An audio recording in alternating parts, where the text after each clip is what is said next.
to Beyond the Ring, a podcast that covers all things in the stock show industry from the informative to the insane, starring Ryan Rash. It's better to be absolutely ridiculous than absolutely boring. And Dale Hummel. I will quit arguing with the gay when pigs fly. Now on with the show. Welcome to Beyond the Ring. This is Dale Hummel, along with co-star Ryan Rash. Hello, hello, hello. Ryan, there's been a lot of news here the last few days, and this week is going to be eventful. I would love for you to tell us a story about Nancy Pelosi. Your sister, Nancy? My sister. Let me tell you about Nancy, your sister. So, during the pandemic, she offended the world with her fabulous array of, high-dollar ice cream that she said is the only thing that made her through the pandemic. Well, that was bad. Let me tell you what she's done now. You know that thing, wait, there's more? Well, there is. So, yesterday in San Francisco, all salons had been closed down, boarded up. They can't work, can't do nothing. Well, yesterday, they allowed them to open up outside. Now, I'm not exactly sure how you, do hair outside. I mean, I get it. If you're a barber, maybe. But anyhow, I digress.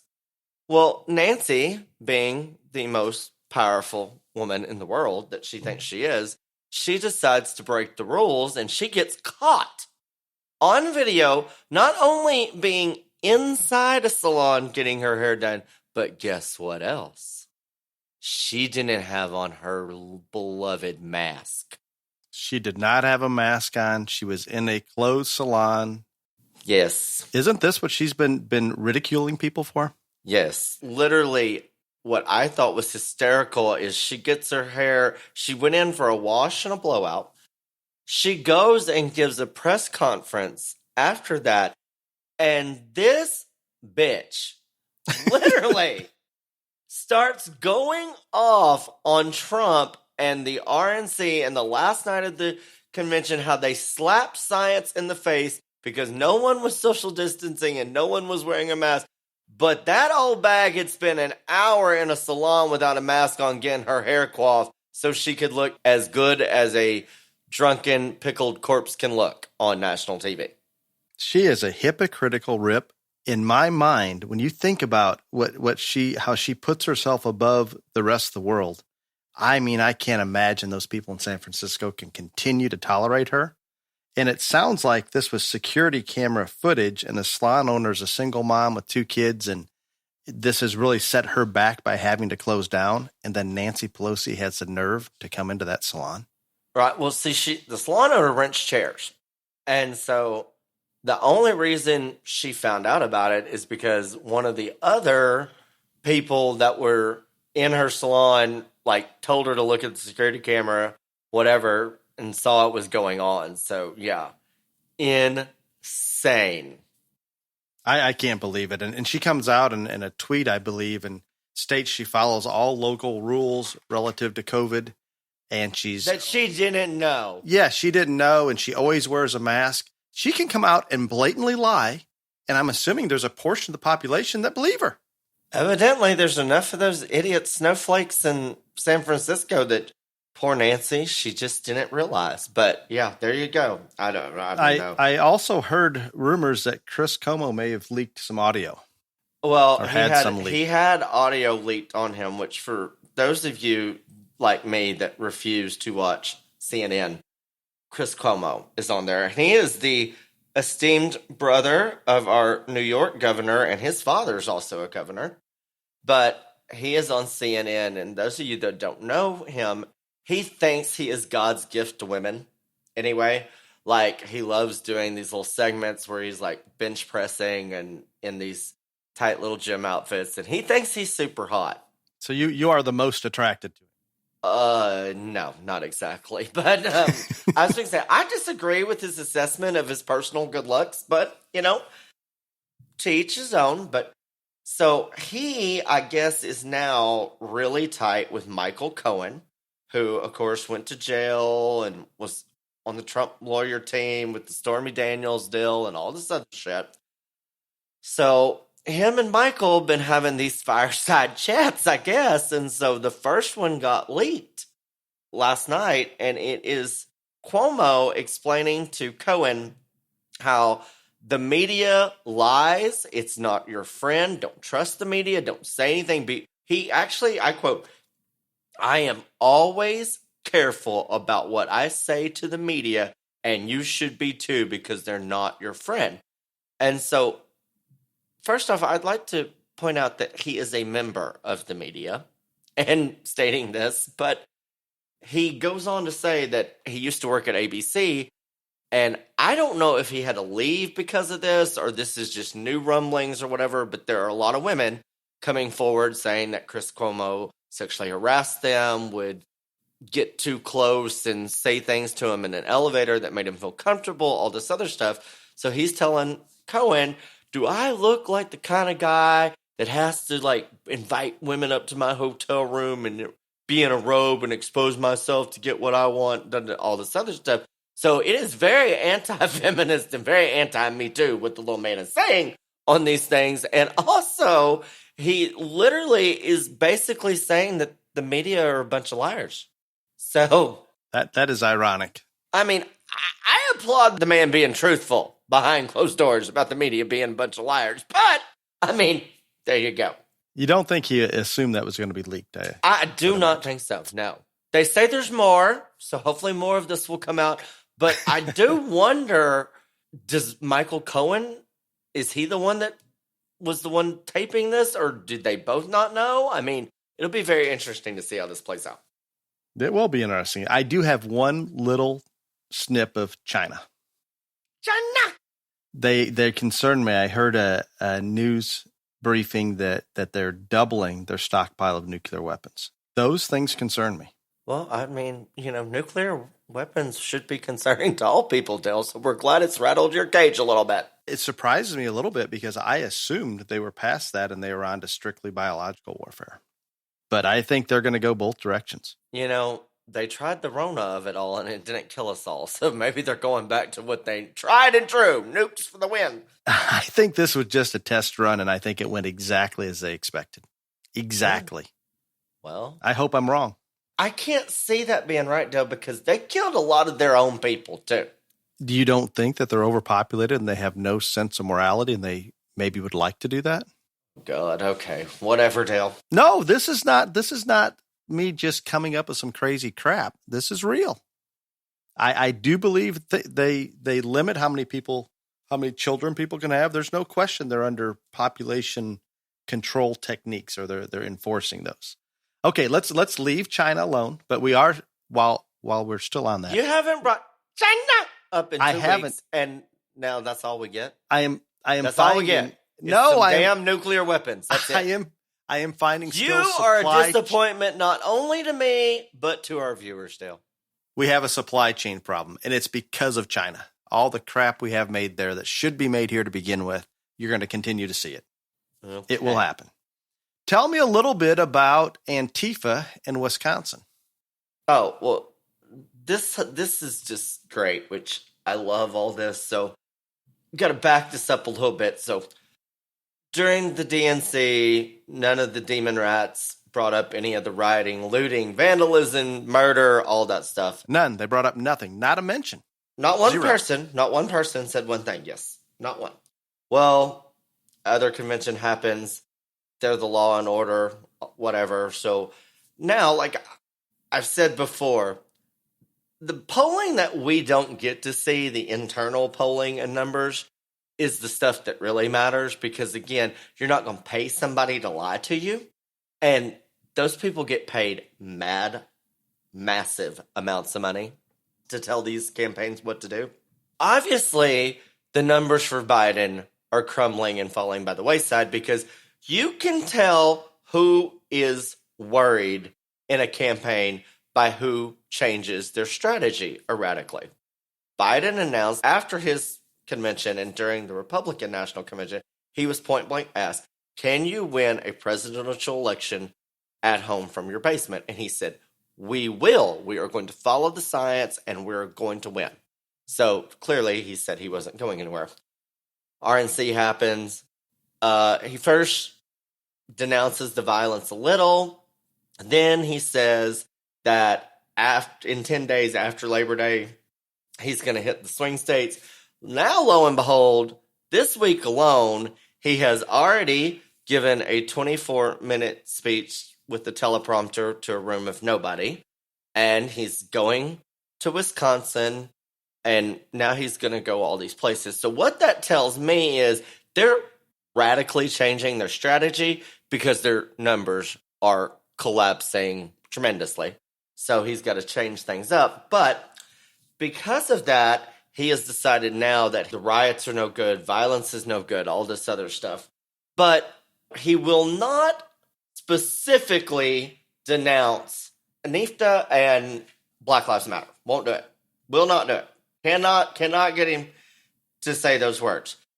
But an Antifa leader was arrested for possessing a flamethrower on his way to a riot in Wisconsin. A flamethrower, Dale. Did you hear that? A flamethrower. I'm not sure if you can buy that at your local pawn shop, but I assume it took some effort and some organization to do some of these things. And nothing, I expect nothing but domestic terrorism from Antifa. He was on his way with his flamethrower to a Black Lives Matter rally in Wisconsin. He gets arrested, and within 12 hours, he's out on bail. Kamala Harris bailed him out. Somebody did, but yeah, within 12 hours. Now, I don't know that she did, but I do believe some of her staff and so forth were looking at bailing people out. No, if they did not. It's actually Biden staffers that contributed to the fund to. I know Biden staffers did contribute to the fund to bail out protesters from the riots and stuff. That's fact. That's documented. They don't even deny it. Speaking of the riots, and I think there's some uncertainty, and obviously when we come into election day, depending on who wins, there's going to be some civil unrest.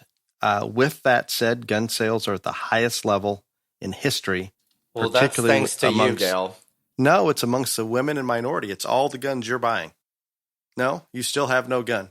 No, I'm not buying a gun, Dale. I told you on the last time, this is a freaking terrible idea.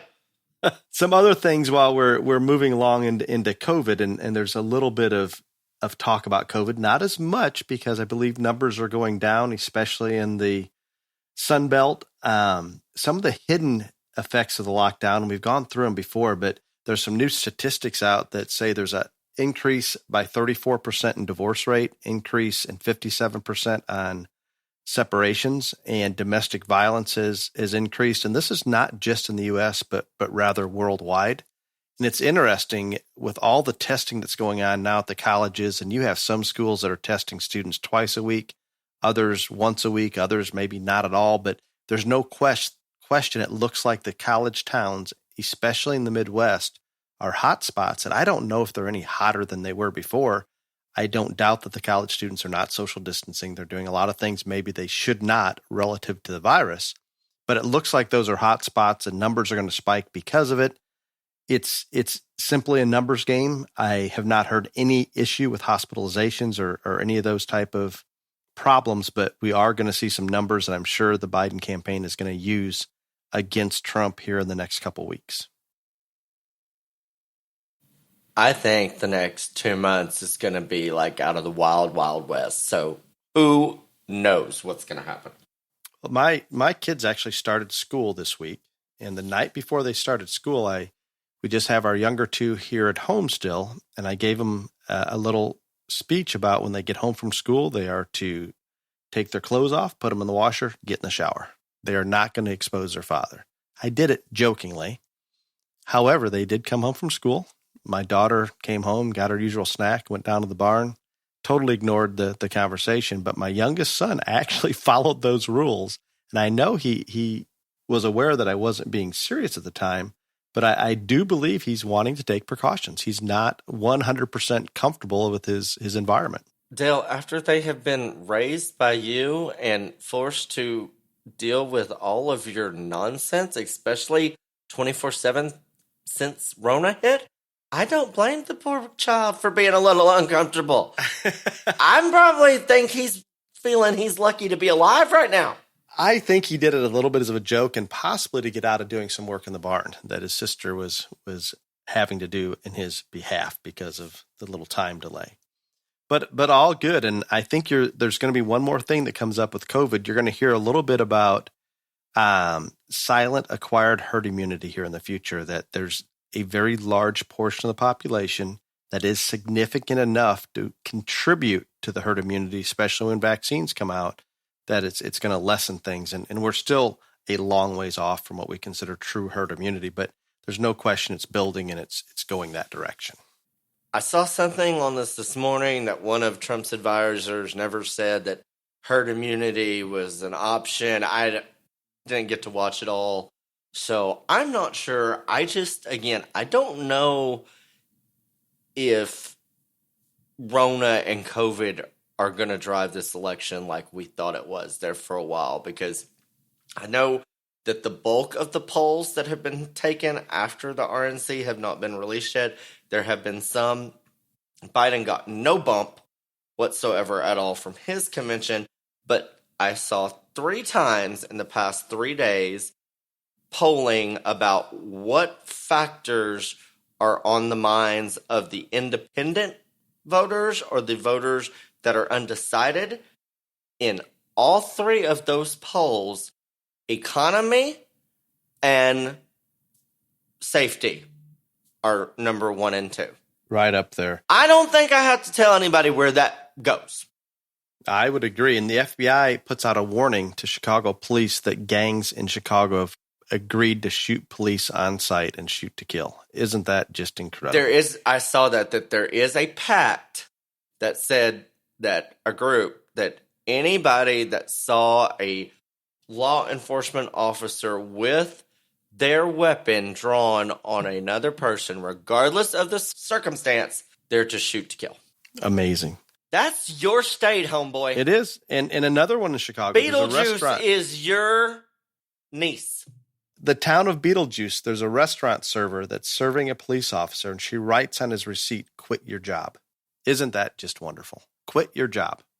Quit your job. Quit your job. He says he discarded the meal for fear somebody spit on it. The restaurant has come out and fired this server, thankfully, and apologized. They've done everything they can. It was obviously a rogue server that wasn't very much in favor of the police.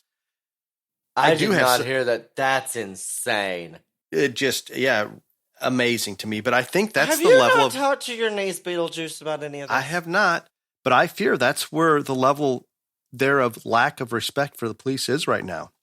I think it's popular in the younger generation right now to disrespect the police. You know what I think is funny? That the 2 old bags that thought they needed to get their hair done illegally are both kin to you. Beetlejuice and Nancy Pelosi.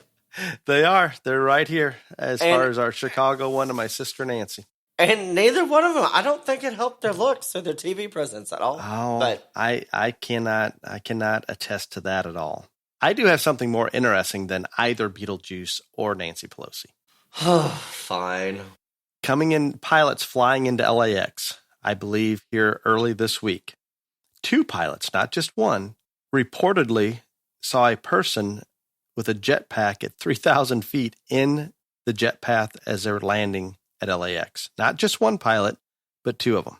This is pretty impressive, and I did some research on it.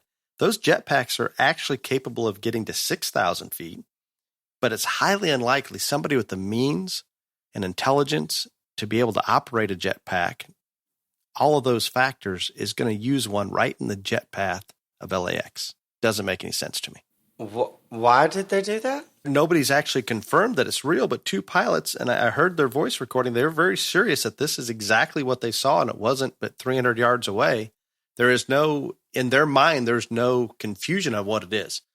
Could be a superhero, could be an alien, could be a guy with a jetpack. I don't know.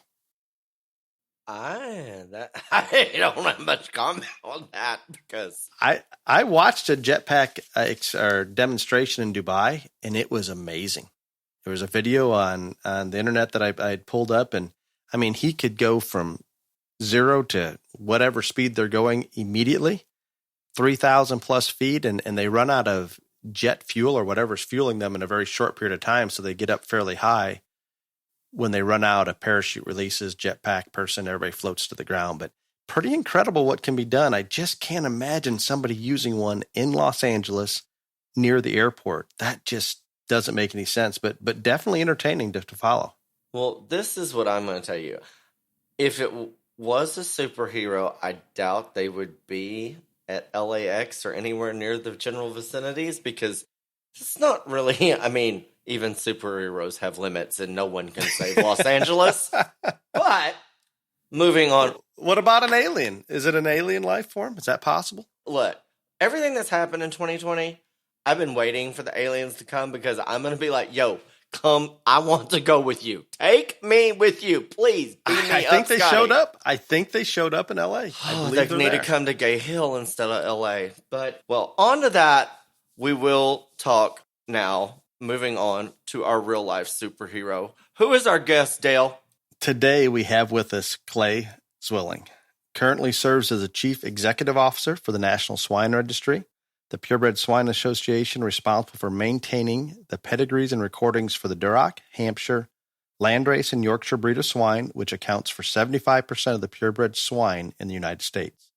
The National Swine Registry is also home to the National Junior Swine Association, the nation's largest junior livestock association with over 11,000 members. As the CEO, Zwilling's responsibilities range from staff and fiscal management to the planning and implementation of national shows. He works closely with the NSR Executive Committee and the Breed Association board members to develop and administer strategic plans, goals, and policies for the NSR. He represents the NSR as a part of the national organizations such as the National Pork Producers Council, National Pork Board, National Association of Swine Records, and the National Pedigreed Livestock Council, all of which are fundamental to the success of the NSR.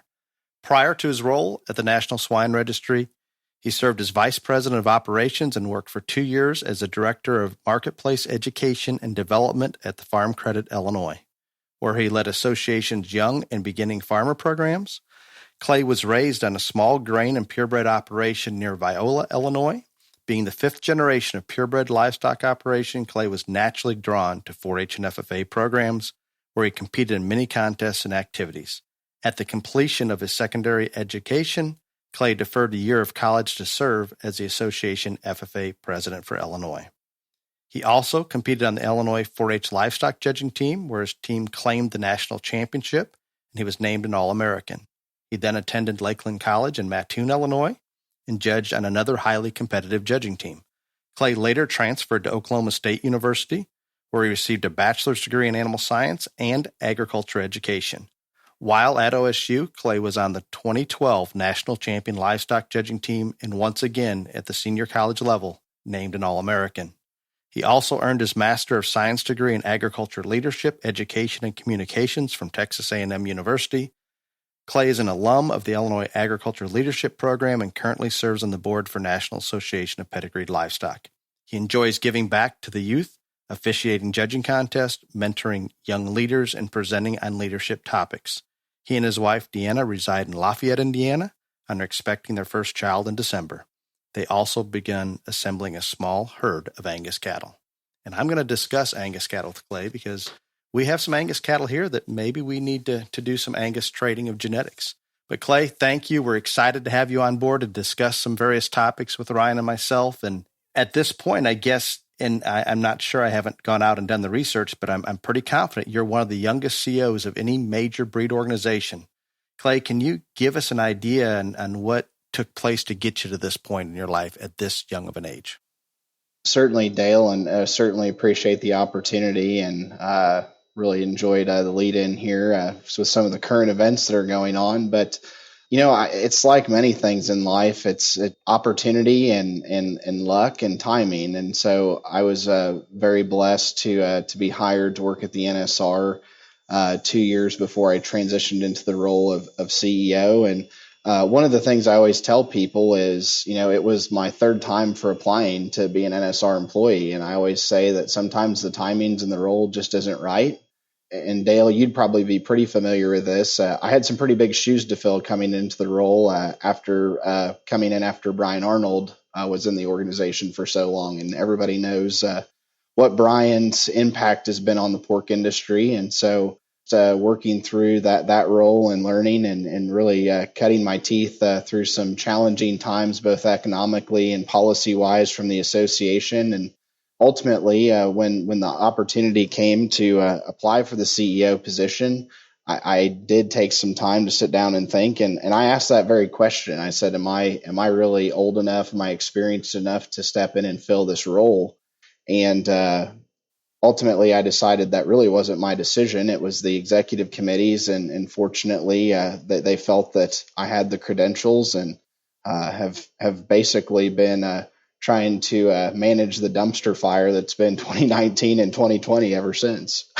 Exactly. And I mean, you came into it at a challenging time. I mean, as challenging as maybe I've ever seen at the National Swine Registry. And I've had the opportunity to speak with some of those executive committee members, and they have as much faith in what you're doing and what your plans are in terms of leading the NSR. It's impressive, Clay. And I would not hesitate a minute to worry about what age you are. Just continue to do what you're doing.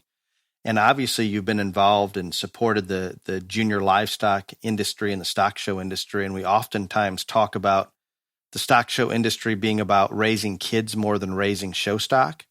Let's go beyond the success in the ring and discuss what youth take with them into the real world. And Clay, you're our guest, and we'll bring Ryan in after your comments. But why don't you lead us off and just what experiences are these youth getting that 10 years from now out in that real world is going to be a benefit? And that's a great question. I think that obviously the reason all of us are so supportive of the programs is those skills that hopefully make them great employees and great citizens. And I know, we've had a lot of discussion, and there's been discussion around the current events. And the main thing I think that we gather from developing young people in agriculture, and specifically the livestock industry, is just a mutual respect and a feeling of community. There's an understanding that there's certain ways to behave and act, and there are certain ways that we don't. And we all experience both of those in a show environment, whether it's being really excited that we won a class or won a breed or end up winning a show overall, or being really disappointed with the outcome and how we react to that. And we've all had those times when we've reacted poorly, and then hopefully someone's given us some guidance and coaching and told us that that's not the way we should react. And ultimately then we learn and we improve and we become better people. And so I just think the stock show industry as a whole is a great training ground and place for us to learn and develop and really figure out who we are as people. And it's a safe place because we're part of a community that embraces similar values. And then those values ultimately, and hopefully if we're doing our jobs from developing young people, translate into them becoming successful employees and citizens long term. I tell people all the time, you can just look around the ring and those people that are standing on the outside, none of those people showed up there by accident. They were all part of this program. They know what they got out of it, how it affected their lives and changed their stories. And that's why they're still there and trying to incorporate and bring other people into the scene as junior exhibitors, because nobody that's a used car salesman just wakes up one day and says, hey, you know what I'm going to do? I'm going to go sell show steers or show pigs or show sheep. That's not how it works. We've all been a product of it, and we know how it's changed us, and we want to see that cycle continue in the youth that we care about and that we are close to. And that's why we try to keep them involved as I go throughout the country and judge these shows and talk to kids, whether it's one-on-one or on a microphone in a grand drive setting. I think the important thing to remember is none of these kids are exactly the same. They're all different and unique in an individual way. And not every single one of them that's ever been in a show barn or in a livestock show ring is going to be passionate about this industry. But if they will take the things that they learned from this industry in terms of drive, determination, work ethic, all the things that you can learn and come in contact with during your time spent in those settings, and then apply that to what you are passionate about, that's when you're going to be a winner in the game of life. And that is so well stated, both Clay and Ryan there. And I think we've all worked so hard in our own ways. Clay specifically with that National Junior Swine Association, and Ryan's judging shows all over the country. I'm trying to support families across the country and keep everything going the right direction within our industry during this pandemic. And I think in general, we've succeeded at this. We've had to use some unconventional methods. We've had to think outside the box a little bit, but I think it's working. And some of those same things we developed during our time as stock show kids, we're using today to get this industry going and keep it going. None of us came from the same background. We all came into what we're doing differently. But I think we've, as the three of us here, Clay, Ryan, and myself, much of what we're working towards right now, the foundation and the base was set long ago, just as Ryan and Clay had described there. So I can't say enough about it. We talk about it every day out there in the stock show industry, whether we're judging a show or putting on a youth activity. And sometimes people get tired of hearing it, but I wish somehow we could get this message and get more people across the country, more youth involved, because it's the youth coming out of this particular industry that are going to go out there and be those people that get something done. They're passionate about things. They work in a direction that they just refuse to give up. And I have on a regular basis employees contacting me wanting kids like this out of the stock show industry, off of livestock judging teams. They're actively recruiting these kids because they're succeeding.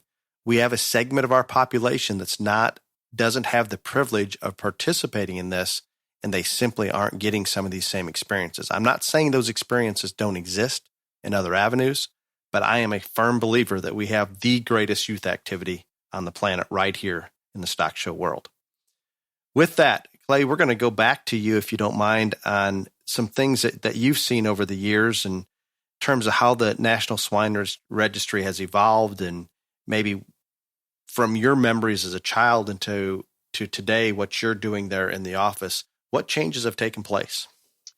Yeah, and certainly it's interesting for me being in the role that I am to see what folks that were on our boards and served on the steering committee for NJSA, to seeing it be basically a small show in Lafayette, Indiana, to now translate into this major organization that's had such impact, and me being a product of that organization. And I also often share that, NJSA is really beginning to now reach second generation. A lot of the folks that were influential in getting the organization put together and started and grew in popularity are now having children, and they're getting involved in the organization. And so the upward potential of that is significant. And I think back, as we talk about how NSR has changed and transitioned to where it is today.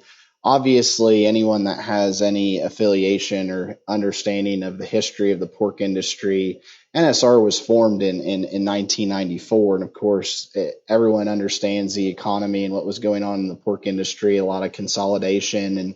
And so it just made sense to pool resources, develop strategies to keep the organization sustainable. And I think, ironically enough, shortly after that time was when our family, actually, because of the hog market crash in 1998, got out of the swine business, raising commercial hogs. But that was right when I was getting started showing. And so that's where my passion for growing up with swine and involved in that really took off. And so it to me, as I look at where I stand in the organization and how the organization has grown and changed, I feel like I've almost grown up alongside NSR in some ways, and in some perspective that's really unique, and sometimes it's really scary. But obviously, the unprecedented growth we've seen from the NJSA program and the youth exhibition side is something that has changed drastically within the organization. I also think, though, as we look forward and how we see our role, we've certainly grown as well within some of our commercial sectors. I was just looking up some numbers today, and it's interesting. 13% of our litter recordings over the last 10 years, essentially, are international. And so as we look at that, and those have grown 13%, we're trying to have a greater impact and particularly promote purebreds to other parts of the world as well. And so we've got some exciting programs and things coming down the pike that I think as we look at what we are, which right now our core is promoting purebred swine and, of course, developing young people. We also have some really unique opportunities moving forward as well to look at maybe how we've promoted and utilized purebred seed stock differently in the future.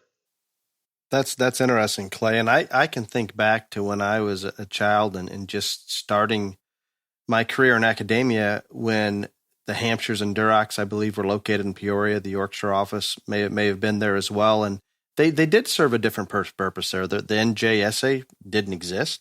It's interesting how that has blown up to be the largest youth organization in the world, literally. Amazing in terms of what's happened there. And I think building youth, you guys have got that covered as well as any breed association. I like the fact that 13% international. I assume they're using your recording base for various purposes, whether it's purebred or commercial records, all of those factors coming into play. And I think that brings me to another thing, and this is more of an interest of mine, preserving the purity of breeds across species, not just swine, but just keeping that integrity so we have that pure genetic line to fall back on 5 years from now, 20 years from now, whenever. And I think without associations such as the one that you're working with, I don't know that those things could stay on track or we could preserve that genetic piece, I guess is maybe the best way to put it. And what benefits do you see by keeping a pure line? Well, and I think you hit the nail on the head first of, I feel it's our moral and obviously purpose as a breed association to maintain purebred lines and maintain breed integrity. And certainly those that have followed our association the last few years known that we've had some real growing pains in that, and specifically working through some of the issues we had with the Hampshire breed. And I obviously believe it's our core purpose and it's pivotal to maintain breed integrity and provide those records. And I think about it this way. If we really think about how purebred livestock was originally formed, it was basically taking groups of like animals and documenting their parentage and lineage. And when I look at a pedigree or I get into our pedigree system and I look at things, I literally look at it and think about when these breeds were formed and the hundreds of years and generations and time and hours that went into creating that animal. And I think sometimes we lose sight of that. And I often challenge and ask this question of some of our leadership and parents and exhibitors of, obviously the youth exhibition side of our business is huge and we have a lot of focus on that. But how do we educate and inform young people and future generations that pedigree is more than just a passport to a show? It's really someone's livelihood. It's someone's life work. And frankly, as many of us know in the livestock industry, it's artistry and science coming together. And, as we look forward to that, and I think it's a challenge for all breed associations, there's obviously our core purpose and belief in purebred livestock, but there's also the practical side of how we include membership, how we remain open to new ideas and new technologies in a world that frankly is changing more quickly all around us, but also giving our breeders as much opportunity and interest and information to make proper breeding decisions. And so those are all really challenging factors, but to me, they keep me really excited because as we work through some of those things, regardless of what the species is, obviously our core purpose is maintaining those records, maintaining breed integrity. But I also think that as we look at technology, specific to DNA testing and validation and some of those things, it really creates new opportunity for us to evaluate how we operate as an organization. And it also provides us an opportunity, as I talked to earlier, how we better educate future generations on the value and the perspectives and the whole reason why purebred livestock exist. No, I think that's a dead on track, Clay, and I appreciate that. And you just bringing out the fact that this pedigree is not just a passport to the show ring. And I'm not saying it's a bad thing. The way the youth show ring and the participation's grown exponentially, I think that's all good, and we're building youth. But I'm with you. It's good to maybe promote why we're doing this and what that pedigree value is, and the art, the science, the generations that went into compiling this particular animal or this particular breed, and the breeds as they developed over time, and records were kept, and all of those factors. And I can think back to when I first started coaching. Daryl Anderson was the CEO there at NSR, and he would speak to our coaches at the National Barrow Show. And he would oftentimes refer back to the value and the pedigree and the value of these purebred livestock in general. And it was intriguing to me. It was really, really strong. We have something different, I guess, or another perspective to look at that I think's fine as well. And it focuses maybe a little more on the youth side of it. But Ryan, in Texas, their breed hog shows, or to get through a market animal show, we're simply classifying versus using a papered pedigree. When we talk about that, those in the north maybe wouldn't quite understand it. Can you explain the classification process? In terms of the breeding deal at our major shows, you do have to have papers and stuff like that. But on the breeding animal gilt right, side. On the gilt side, yeah. But on the market side, how it works, and it doesn't matter whether it's pigs or steers or lambs, we have a classification committee. And what it is 3 individuals, and they are selected from, normally it's 1 county agent, 1 ag teacher, and 1 person selected by that show, whether it's Houston, San Antonio, Fort Worth, etc. And they throw chips or beans, and normally white means they think you're a York, a Duroc, a Spot, or whatever it is they're classifying. Red means that you're not. And so that's how it works for us. I wasn't ever a part of this, but back decades ago or something, when they first started this, I guess you could bring your papers up there that said that you were a purebred Duroc, and they could look at the papers and then look at the animal and all this other stuff, and they did the same thing in the other species. But now none of that. You can't bring nothing. You just walk up there and they visually appraise that animal, and if 2 people think that you're a Duroc, you're in. If 2 people think you're not, you go to the crossbreds. That's interesting. Clay, to my knowledge, and I'm not as familiar on the swine side of things, most of our larger shows here in the north are still requiring papers on the market animals, I assume.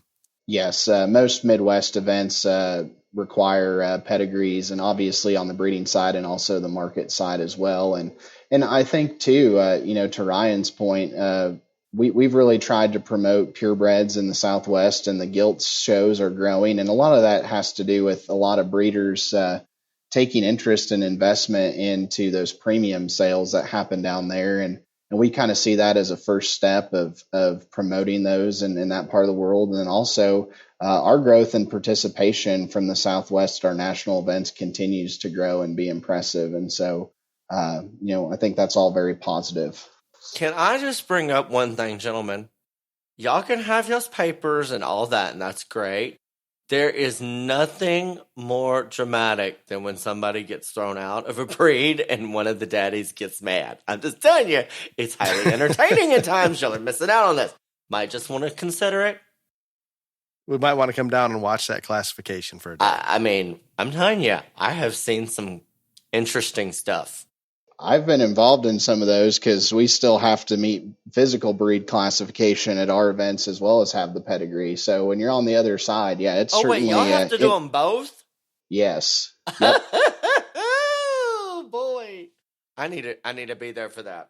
So you have the actual paper, assumably, that belongs to that animal, yet it may not be marked correctly, and they're still out, is what you're saying, Clay. Yep. And then also on the female side, and actually breeding side, we have requirements for underline count and those type of things as well. And so if they don't meet the physical characteristics set by the breed as well, just because they have a pedigree, they also are required to meet physical characteristics as well. So it's definitely makes the show management side and some of those sales interesting. Hey, I'm all for that. I want to be there and watch that right there, because Guy got his papers. It's all whatever. Nope, you're not it. Mm-mm. Nope. No. Yeah, I want to be in there for that. The gay is all about the entertainment value. Hey, let me tell you something. I judged the Kern County Market Hog Show several years ago, and it's like over a 500 head event. I mean, Dale, you've got quite a bit of experience out there in California. It gets spirited every once in a while. I was there the year. I think I was there the year you judged that hog show, and I could hear things coming all the way to the goat barn. It gets really spirited out there. Well, the way that this is a 3-day event, because the first day they just weigh them in.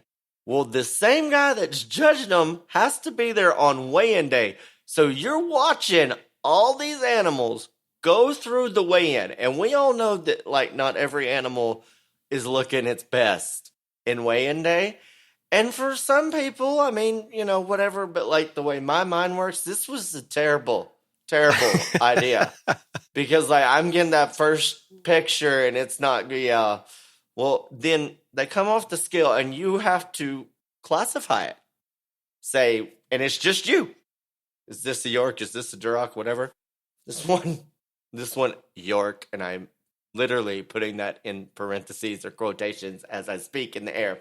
Comes off and it's got 3 huge blue spots on the top of its neck. I mean, and we're not talking like close to quarter size. We're talking like $50 or bigger. And so, of course, I kick it out, and this guy goes nuts.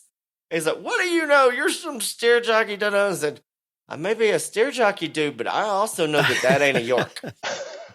That is good. And I also experienced this many years ago at a California show, and I had to show up the day before, just like what Ryan's talking about.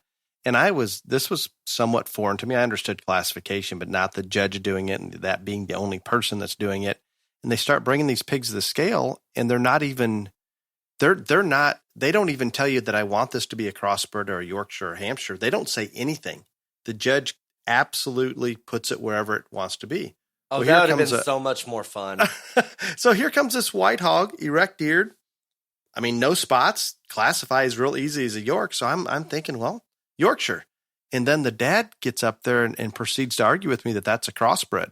And his breeder said it was a crossbred. And I said, well, I understand that, but he looks enough like a York. That's the division he's going in. And it was a mess. And I don't care if he shows it as crossbred. He can show it as whatever he wants. But just the fact they didn't even have them designate a breed. The judge did all of that. Very odd. Very, very odd to me. So with that, I do have a question. And Clay, I don't know if you guys are dealing with this right now, but we're still doing quite a bit of cloning in the cattle and the goats. And I don't know how much is going on in the swine world, but I'm assuming cloning is still allowed and you can still register that clone as its original. Is that accurate or no?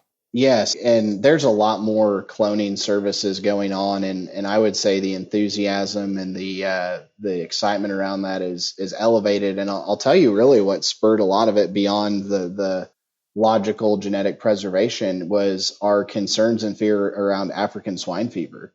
There was a lot of discussion around, if this disease reaches the United States, God forbid, and we lose all of the genetic worth and value that we've put into these animals, how can we preserve it? And so a lot of discussions and a lot of I would say action took place around that across the industry. And then obviously, to your point, the value of it from a standpoint of preserving genetics, having that ability to replicate quality and genetic worth, it's definitely taken off. And I've definitely heard more and had more discussions and questions about that process here at the association in the last 2 years than I had the previous 2, for sure.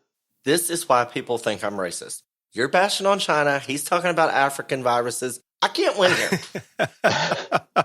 Well, Clay, I assume as association, you're not doing any cloning to try to preserve certain genetic lines, but I'm assuming there are breeders and I never thought about the African swine side of it, but I'm assuming there's breeders that are putting those cell lines, not necessarily cloning, but at least getting the cell lines into the cloning situation where they could clone if something happened. At least it's preserved. Yep, a lot of genetic preservation discussions, exactly. That's interesting. And what happens, and I'm going to go way back, I believe it was 401k, one of the early clones in the swine industry. What happens when we clone that animal because of the uterine environment?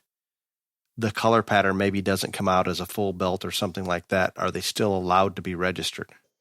It really depends on what the individual breed registry's requirements are for the time. So specifically, and I'll speak what we deal with now is obviously having adopted DNA breed profile testing.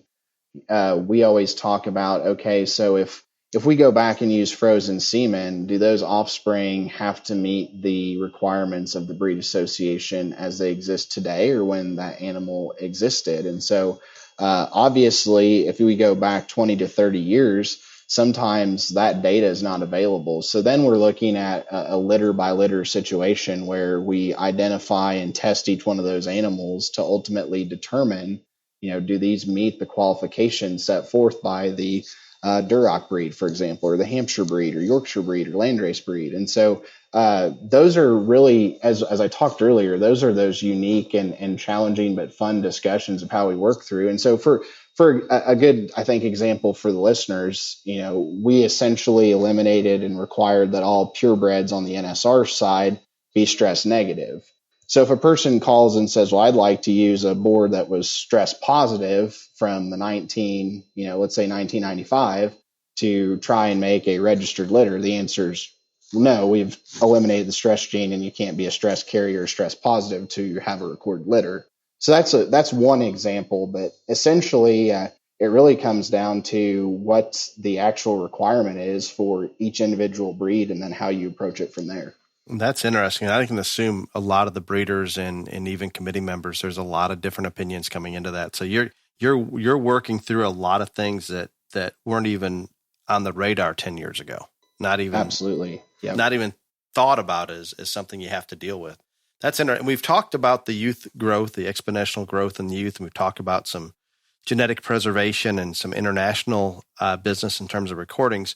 Clay, what do you think, and maybe it's those exact things, what are the key contributing factors moving forward with the NSR and continuing that success that they've seen? Well, I think you hit the nail on the head in the fact that we've got to continue to focus on and be good at what we are good at and what we've had success in, but also identify new opportunities. And so obviously the youth exhibition side of the business is a huge component in how we promote purebred hogs and just also how we grow young people. And we've touched on that quite a bit. But the other piece, I think, is how we basically try and promote purebreds beyond the ring, no pun intended there.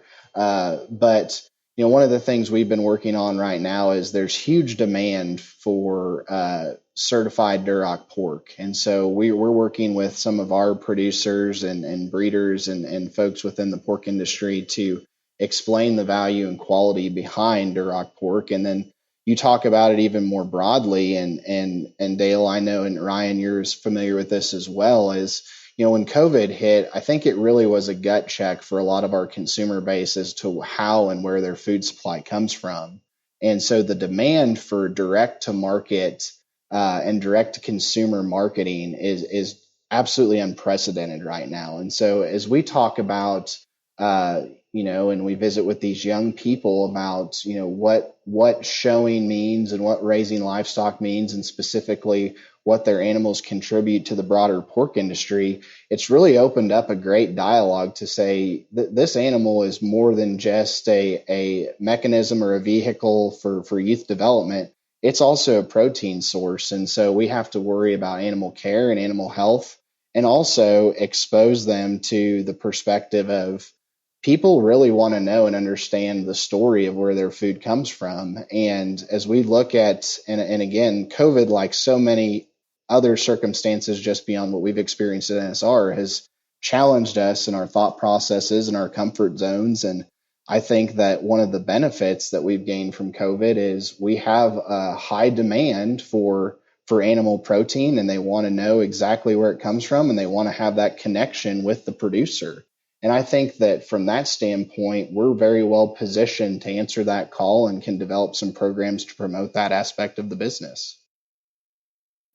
Well, I personally want to say anything that supports my favorite breed of hogs, which is red hogs, Duroc hogs, I'm all for it. So, all that is great, and I agree with you that there is, with the new Rona nonsense, and it has changed a lot of things. I guess I have a question for you is, speaking of Rona and the pandemic and all that other good, great stuff that we've been living through here, what do you think is going to be the greatest change specifically on the stock show industry when we kind of come out of this? Do you think there will be any long lasting effects that will be different than before March of this year?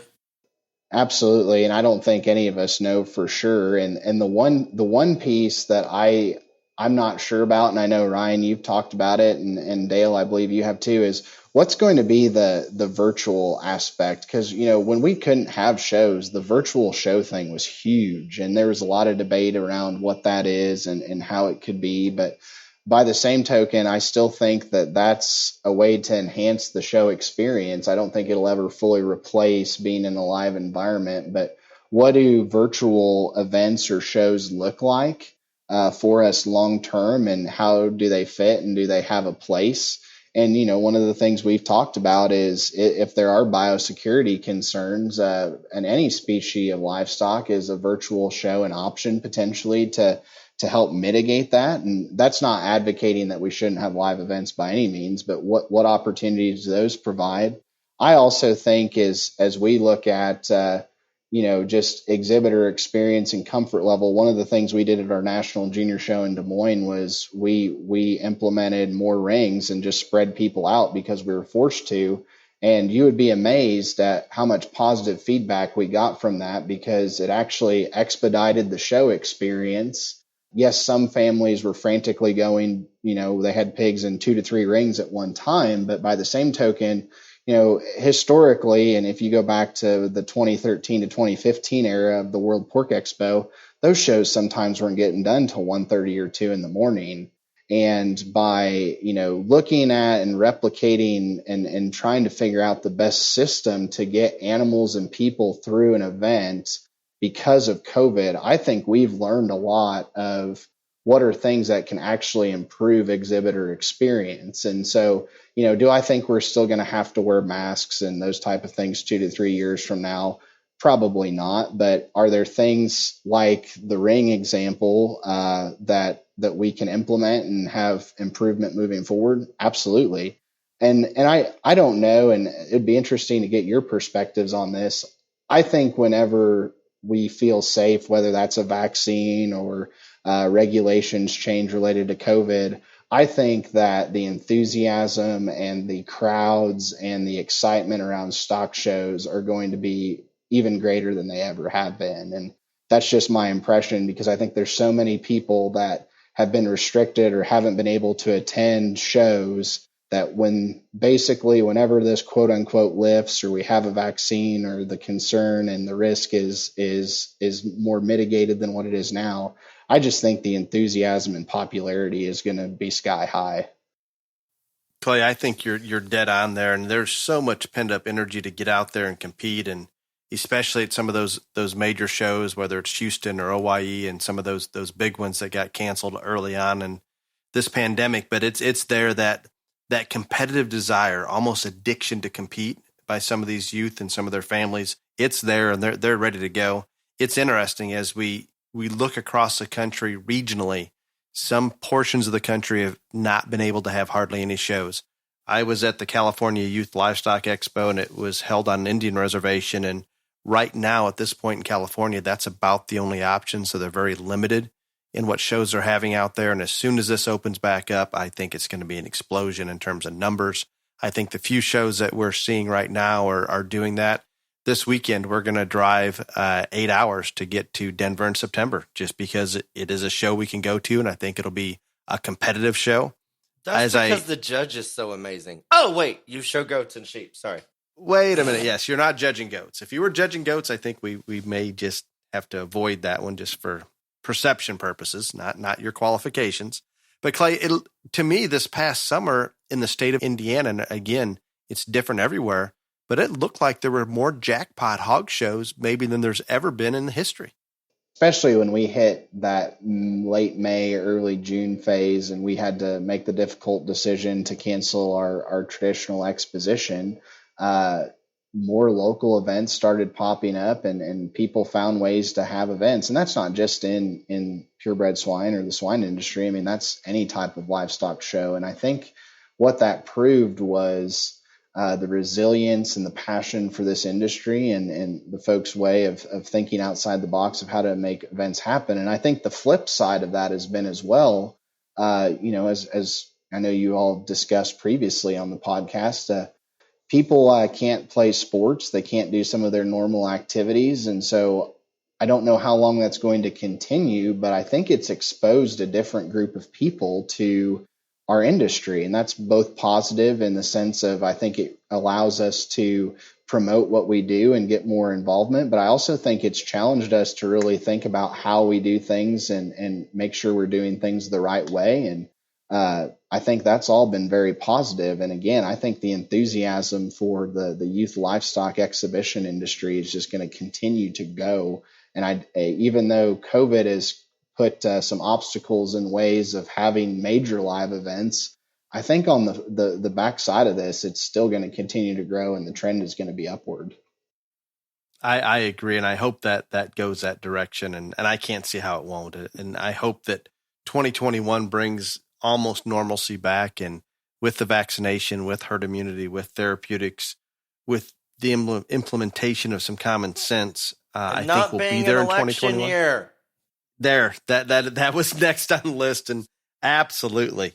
Well, I appreciate this discussion, Ryan and Clay, and we're going to move on to one segment here that we just started a few episodes ago, and Clay has kindly agreed to stick around for question and answer. So we put up on social media that Clay would be with us for the question and answer segment and willing to participate.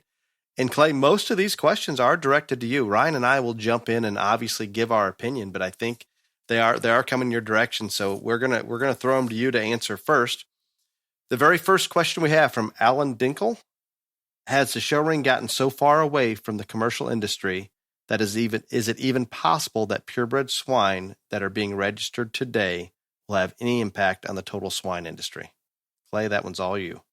Yeah, and I think that's a really good question and a challenging question. And I think we can expand that to other species as well. And obviously there are different priorities for what we quote unquote call show livestock versus what we consider to be quote unquote production animals. And for me, that's a bit unfortunate because I think that there are production traits and values that should be universal across all species and parts of the industry. The answer, I would say, and I think we addressed it a little bit earlier, is I don't think that the divide is permanent. I definitely think you can see it, and if you're not familiar with that, it's pretty obvious when you walk into a show versus if you were to walk into a traditional commercial swine operation. But from the purebred side of it, I think it's the association really reprioritizing and strategizing to identify places of value for purebred livestock. And so specifically, as I mentioned earlier, the branded meat program that we're working on and how we identify that and infusing growth into those lines. And then, of course, and Dale and Ryan, you'd be familiar with this. As the industry has changed, the swine industry obviously has seen a lot of consolidation and continues to see that. It's very vertically integrated. And because of our consumer base wanting to have that story and have that experience of knowing where their food comes from, even if you're a person that only has 10 to 15 sows or even greater than that or smaller than that, to me, it's really an opportunity to have a unique and diverse market, frankly, a niche market beyond just selling as what we'd call exhibition or show pigs. And so, as it stands today, I think the optics of it are very clear that there's very different types and kinds. But I hope that some of the basic universal fundamentals and practices of production and what we do every day in livestock continue within both sectors of the industry. But I also hope that we can bridge that gap both in phenotype as well as just understanding and appreciation. And that's one of the things from the youth side of the business. So many of our young people, and it's ultimately our goal, is that they'll go through and experience what animal husbandry is like, and go through the show experience. And ultimately, as Ryan mentioned earlier, they may not all stay in production agriculture, but hopefully we at least develop a passion and appreciation. And as we look specific to the pork industry, and it's more broadly to animal agriculture, labor and talent is a huge issue. And we hope that not only are we making the pigs better, but we're improving the kids as well, and making them desirable as they go on. And as I mentioned right when we started off, be amazing employees and citizens long term. I love that angle that we are producing youth, and that the swine industry right now needs those talented people back into that industry on the commercial side, on all levels. It's interesting to me that there is that need. And I would say, Ryan Allen here in his question, I think he's been listening to you about these animals are just circus animals. I don't think he's trying to relate it back to the real world. There's nothing wrong with zoo creatures. I'm still trying to grasp that. I'm working on it. No, you're still on this form to function thing. And like, Dale, you just have to let it go, son. You just leave it alone. Let it go. Just build youth. Forget about any practicality. I mean, you're gonna have to embrace your inner Elsa from Frozen and let it go. I cannot do it. You're just gonna have to, dude. I mean, people don't know this. His daughter and I have been having to get this text from him this week of all these wild zoo animals. Creatures. Those are not zoo creatures. Those that you sent to us. They were in a zoo. They're animals in a zoo. How are they not zoo creatures? A zebra is in the outback, not the zoo. Okay, and I found a zebra in the zoo. Mother Nature has whatever. All this. I mean, y'all don't understand what we've been through this week. Dale. Clay, I will try to explain it to you. I sent them because, pictures. And let me tell you why. Because Tara and I found an animal on the internet that we liked, we were interested in. We made the mistake of sharing our views with Dale about the animal, and we have been being lectured on Mother Nature and form to function all week long now. Elsa, let it go. Clay, I try, and again, it's futile. I try to explain that there's reasons that wild animals look as they do because Mother Nature has selected them for longevity, function. They survive better if they can move and their joints are all right. But I can't bring Ryan around. So I'm gonna surrender this at some point. The next question. Sooner than later. The next question. We're gonna get back on track. Shaylee Owen asks, what is your biggest piece of advice for a young person that wants to thrive in the industry as you have? And this is directed to you, Clay, and you don't have to talk about form to function or circus animals. You can simply answer the question. Well, I'm going to make one comment and then I'll move on and respond to her question. But I do think what makes the swine industry unique in that sense of whether you're capitalizing, as we call the entertainment value of show pigs, or trying to truly build production and longevity, is swine have as much opportunity to make vast genetic improvement quickly and change type and kind as about any species of livestock. And so that's always an interesting dynamic. And I just think about, and obviously Dale and Ryan, you can look at how much type and kind has changed in the swine industry, even in the last 2 to 3 years, but then you go back and it just always continues to cycle. But as Forrest Gump says, that's all I have to say about that. To answer Shaylee's question, one of the things that in my bio, I don't know if it comes out or not, but I really think you have to challenge and get outside your comfort zone. And obviously to be successful in any line of work or any business, you have to remain true to your morals and beliefs. You have to be a person of integrity.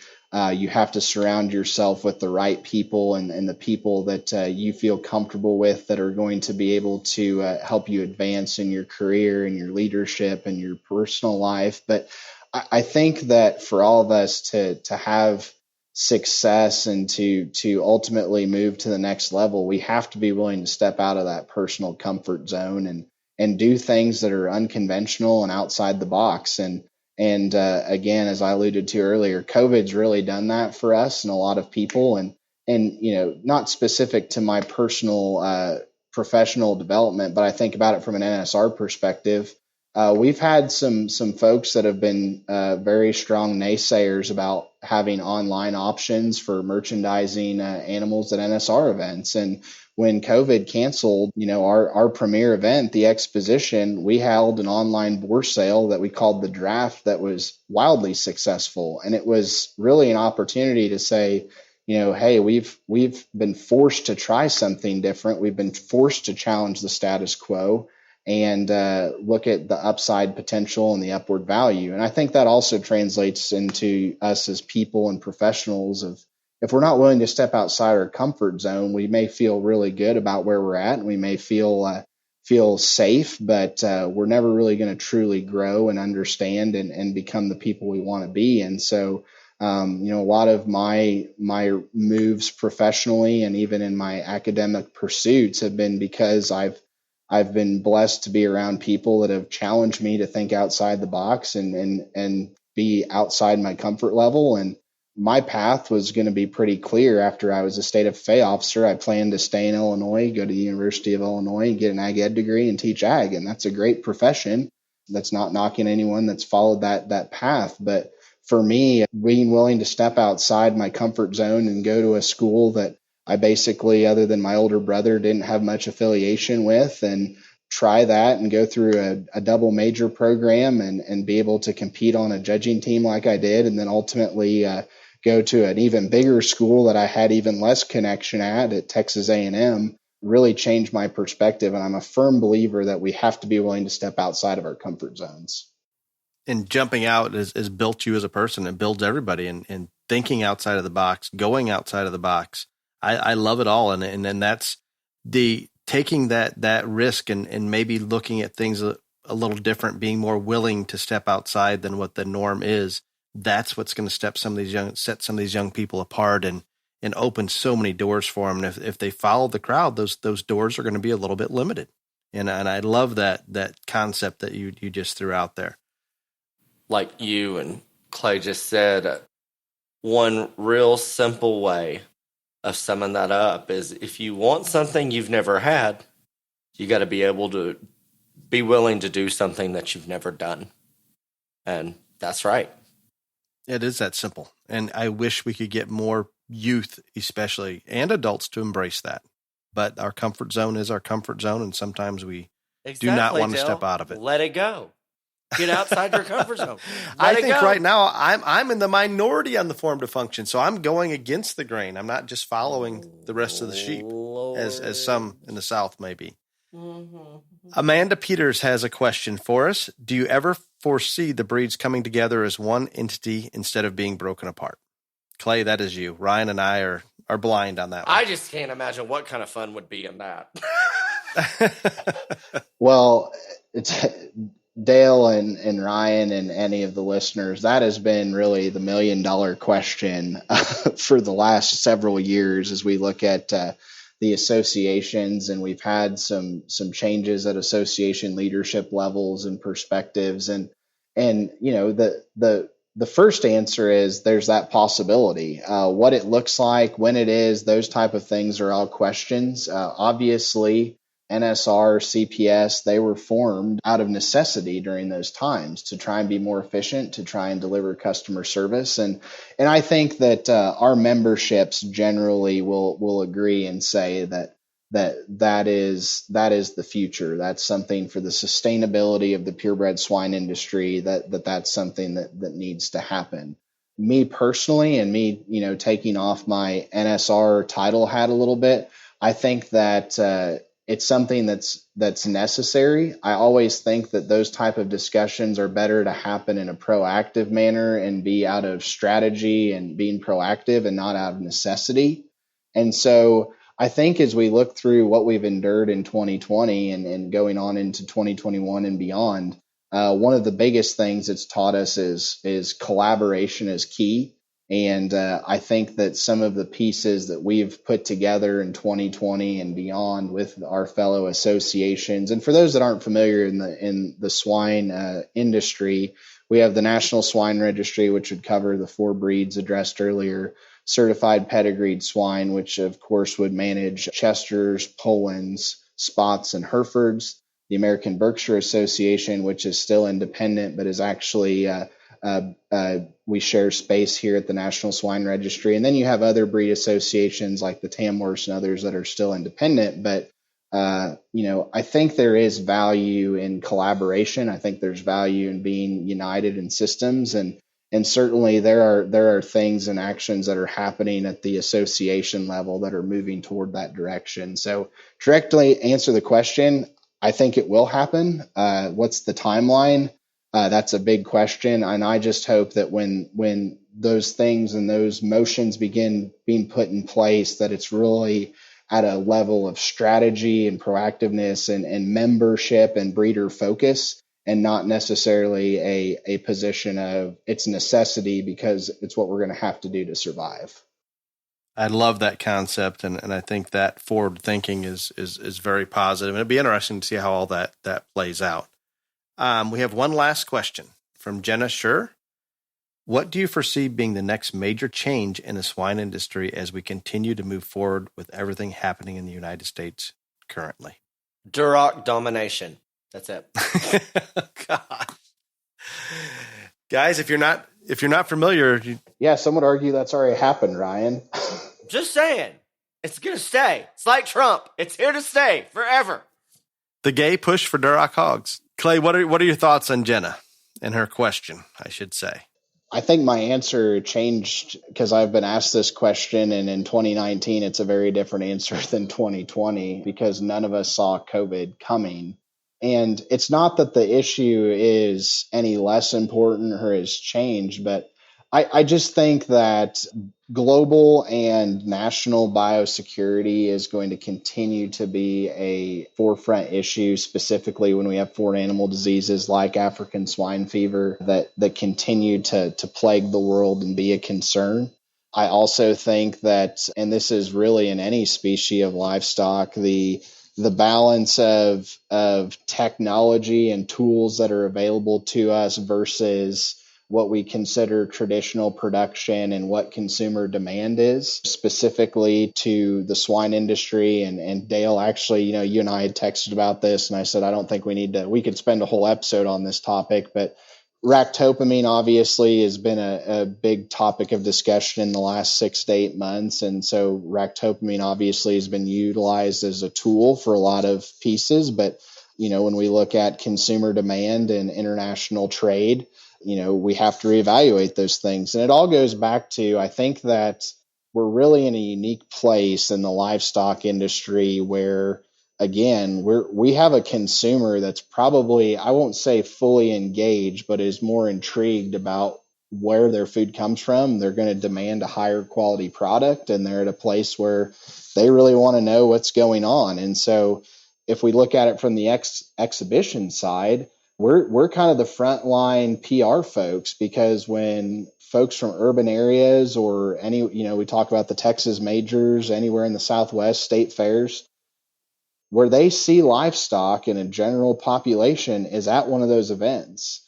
And so when we have questions like, well, how do show pigs or show cattle or show goats or lambs connect with commercial production, those animals certainly don't look the same in a lot of cases, but that is the frontline perception of a lot of our consumers. And so I think as we look at balancing both aspects of our membership from an NSR perspective, we've really got to have a lot of collaboration and understanding and at least appreciation of all aspects of the industry, because it just takes one mess up or one bad publicity from the stock show side of things to potentially inhibit our ability in the broader livestock industry to be successful. The flip side of that is, if there's something that happens in the supply chain somewhere that causes an issue, that can have negative effect on the exhibition side. And so I really think that as we look to the next 5 years, just collectively in the livestock industry, we've got to be willing to have open and candid conversations. We've got to be willing to identify new markets. And the other piece I think that's going to be critical is just how we look at the perception of consumers and the general public, and what we need to do from our standpoint as livestock producers, as teachers of young people, to ensure that not only does the show livestock aspect of the industry have long-term sustainability, but ultimately our collective livestock community, because as we know, the numbers of those people are reducing every day. I think that's so correct. And right or wrong, the window that the majority of the public see are shows. And when they get out there to see these fairs and so forth, I'm not saying it's an accurate portrayal of the swine industry or the commercial side of it, but perception is everything. And we need to be conscious of just that. And I think that there's a little bit of tension between the commercial world and the show world and the swine industry. And I understand it. I get it from both perspectives. I would love, Clay, to visit with you about global biosecurity and as a show industry, how we can fit into this picture.